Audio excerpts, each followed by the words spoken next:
Hello दोस्तों, नमस्ते, प्रणाम। मैं पूजा तिवारी आपके अपने यूट्यूब चैनल पूजा तिवारी अवधी गीत पर स्वागत करती हूँ। दोस्तों, आज हम आप लोगों के लिए एक ऐसी बनना गीत लेकर आए हैं जिसमें मास्टर लुटेरा, लड़का चोर और नंबर गोल कैसे हो जाता है। आप लोग वीडियो को देखिए और कमेंट करके हमें बताइए कि यह गीत आपको कैसी लगी।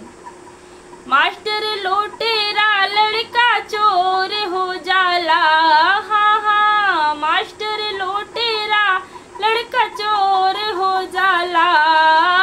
निकलेला रिजल्ट बनना फेल हो जाला, निकलेला रिजल्ट बनना फेल हो जाला।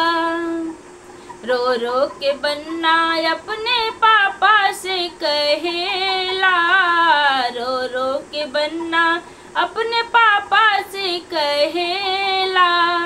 मैट्रिक की पढ़ाई पापा गोल हो जाला, हाँ हाँ, मैट्रिक की पढ़ाई पापा गोल हो जाला। निकलेला रिजल्ट बनना फेल हो जाला। मास्टर लुटेरा लड़का चोर हो जाला, मास्टर लुटेरा लड़का चोर हो जाला। निकलेला रिजल्ट बनना फेल हो जाला। रो रो के बन्ना अपने चाचा से कहेला, रो रो के बन्ना अपने चाचा से कहेला। इंटर की पढ़ाई चाचा गोल हो जाला, इंटर की पढ़ाई चाचा गोल हो जाला। निकलेला रिजल्ट बनना फेल हो जाला।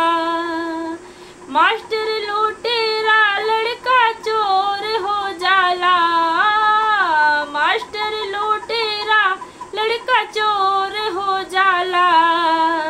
निकलेला रिजल्ट बनना फेल हो जाला। रो रो के बन्ना अपने भैया से कहे ने, रो रो के बन्ना अपने भैया से कहे ने।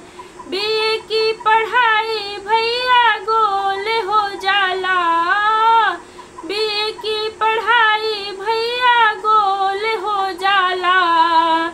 निकलेला रिजल्ट बनना फेल हो जाला। मास्टर लुटेरा लड़का चोर हो जाला, निकलेला रिजल्ट बनना फेल हो जाला। जब हम